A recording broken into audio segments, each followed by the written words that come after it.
जय हिंद, वंदे मातरम। साथियों, आज बात करें कि आज के समय में डी फार्मा करना चाहिए या फिर बी फार्मा करना चाहिए, कौन सा कोर्स हमारे लिए सही रहेगा। साथियों, दोनों ही कोर्स अपने आप में बेस्ट हैं, लेकिन कौन सा कोर्स किसके लिए बेस्ट है आज मैं आपको पूरी डिटेल में बताने वाला हूं। तो यदि आप भी कंफ्यूज हैं कि डी फार्मा करें या बी फार्मा, तो वीडियो में अंत तक बने रहिएगा। और यदि आप चैनल पर पहली बार आए, चैनल जो सब्सक्राइब कर लीजिएगा, बेल आइकन प्रेस कर लीजिएगा, क्योंकि मैं आपके लिए इसी तरीके की इंफॉर्मेशन वीडियो लाता रहता हूं। तो साथियों, बात करते हैं कि बी फार्मा करना चाहिए या डी फार्मा। पहले इन कोर्स के बारे में थोड़ा सा डिटेल में जान लेते हैं। साथियों, डी फार्मा यानी कि डिप्लोमा इन फार्मेसी, जिसको आप 12th के बाद कर सकते हैं। 12th में आपके पास या तो पीसीएम हो या फिर पीसीबी, दोनों में से कोई सा भी है आपके पास, तो आप डी फार्मा कर सकते हैं। डी फार्मा एक डिप्लोमा कोर्स है जो कि किस में कराया जाता है, फार्मेसी यानी कि मेडिकल की फील्ड में कराया जाता है। ये आपका 2 साल का कोर्स होता है। अब यदि बी फार्मा की बात करें साथियों, तो ये होता है बैचलर इन फार्मेसी, यानी कि आपका बैचलर डिग्री है जो कि आपका क्या है, 4 साल का कोर्स होता है। डी फार्मा करने के बाद में आप ग्रेजुएट नहीं होते हैं, ध्यान रखिएगा। बी फार्मा करने के बाद आप क्या हो जाते हैं, ग्रेजुएट हो जाते हैं। तो अब बात आती है कि हमें डी फार्मा करना चाहिए या फिर बी फार्मा। तो साथियों, ये डिपेंड करेगा कि आपको आगे चल के क्या करना है। यदि आपको अपना बिजनेस करना है, अपना मेडिकल स्टोर खोलना है, तो आप क्या कर सकते हैं, डी फार्मा से ही आपका काम हो जाएगा। यानी कि आप डी फार्मा करके अपना पीसीआई में रजिस्ट्रेशन करा सकते हैं। उसके बाद आप अपना मेडिकल स्टोर खोल सकते हैं, आप अपना मेडिकल की फील्ड में बिजनेस कर सकते हैं, आप दवाई का बिजनेस कर सकते हैं। तो यदि आपको ये चीजें करनी है तो आप क्या कर सकते हैं, डी फार्मा कर सकते हैं, यानी कि डिप्लोमा इन फार्मेसी कर सकते हैं।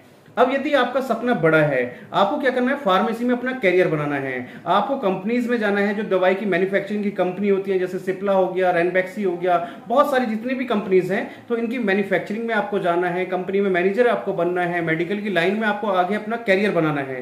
तो आप क्या करना चाहिए, आपको बी फार्मा करना चाहिए, बैचलर इन फार्मेसी। तो बैचलर इन फार्मेसी आपका 4 साल का कोर्स करने के बाद में जितनी भी कंपनीज हैं उसमें जो प्रायोरिटी दी जाएगी, तो वहां पर डी फार्मा वाले बच्चों को प्रायोरिटी नहीं दी जाती है। तो यदि आपको कंपनी में जाना है तो फिर आपको क्या करना चाहिए, बी फार्मा करना चाहिए। यदि आपको लेक्चरर बनना है, स्कूल कॉलेज में आपको पढ़ाना है, तो बी फार्मा करके आप एम फार्मा कर सकते हैं। एम फार्मा आपका 2 साल का कोर्स होगा उसके बाद, और उसके बाद आप क्या कर सकते हैं, जो डी फार्मा को पढ़ा सकते हैं, बी फार्मा को आप पढ़ा सकते हैं।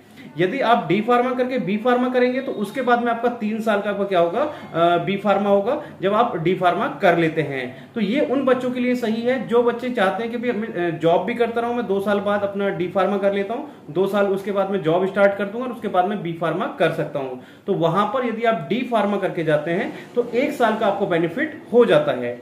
तो साथियों, आई थिंक आपको चीजें क्लियर हो गई होंगी। यदि आपको अपना मेडिकल स्टोर खोलना है या आपको अपना बिजनेस करना है तो आप क्या कर सकते हैं, डिप्लोमा कर सकते हैं, डी फार्मा कर सकते हैं।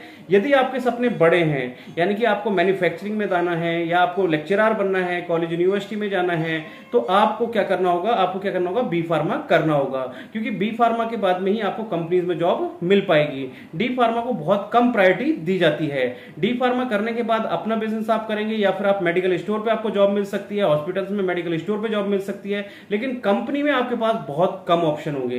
तो साथियों, आई थिंक आपको चीजें क्लियर हो गई होंगी। यदि अभी भी आपको कोई डाउट या क्वेश्चन रह गया है तो आप मेरे से कमेंट बॉक्स में पूछ सकते हैं। मैं जितने जल्द से जल्द होगा उसका आंसर या उस पर वीडियो बनाने की पूरी कोशिश करूंगा।